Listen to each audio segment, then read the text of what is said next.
Chapter 16. Accident at the Mine. When his train reached Aberalour, it was nearly midnight. As Andrew was walking home, a miner called Frank Davis ran up to him, crying, "Doctor, you're wanted!" "What's wrong?" shouted Andrew. "There's been an accident at the mine. A man is almost buried under the coal. It's Sam Bevan, one of your patients. Come quickly, doctor." "I shall need my bag," Andrew said. "Run to my house and get it. I'll go straight to the mine." Andrew reached the mine in 4 minutes. The manager and 3 men were waiting for him. "It's a terrible accident," said the manager. "Nobody has been killed, but one of the men is trapped. We can't move him, and there's a danger that more coal will fall." At that moment, Davis ran up to them with his bag. Without delay, the small party began to go slowly down into the deep and dangerous mine. The passage to the mine was so narrow that Andrew and the other 4 men had to creep forward on their hands and knees for nearly a kilometre. At last they reached the scene of the accident. "Here's the doctor. Get back and give him room to move," the manager ordered the 3 men who had been trying to get Bevan out. They pulled themselves back, and Andrew crept forward. Bevan tried to smile at Manson. "Well, I'm giving you a good chance to test your skill." By the light of the manager's lamp, Andrew examined the trapped man.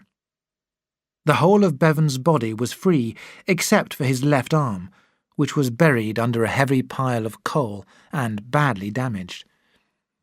Andrew saw at once that the only way to free Bevan was to cut off his arm.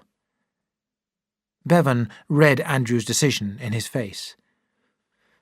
"Go on then, doctor," he said bravely. "Cut it off. I can bear it. Just get me out of here as quickly as you can."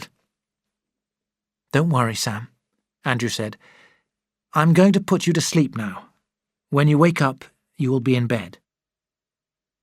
Kneeling in a pool of water, Andrew took off his coat and placed it under Bevan's head.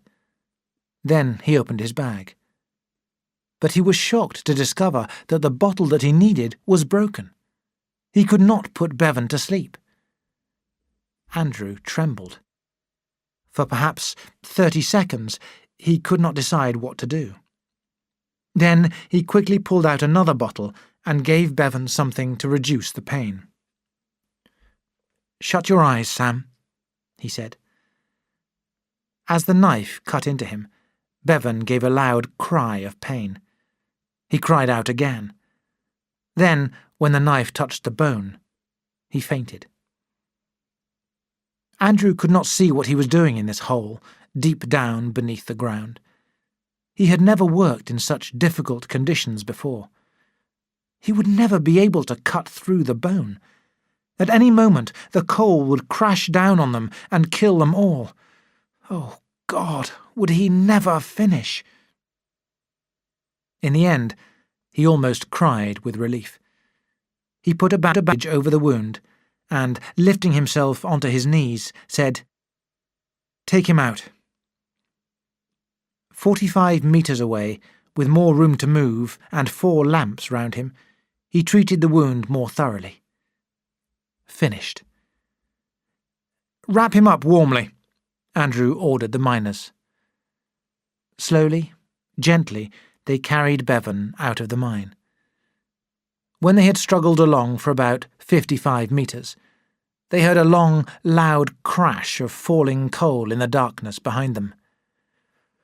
"That's it," the manager said to Andrew. It took them nearly an hour to reach the surface. There they found a crowd of women waiting anxiously. Suddenly, Andrew heard a voice desperately calling his name. The next moment, Christine threw her arms round his neck, crying loudly. "What's the matter?" Andrew asked, surprised. Holding on to him like a drowning woman, she said, "They told us that the coal had crashed down on you, that you couldn't come out alive."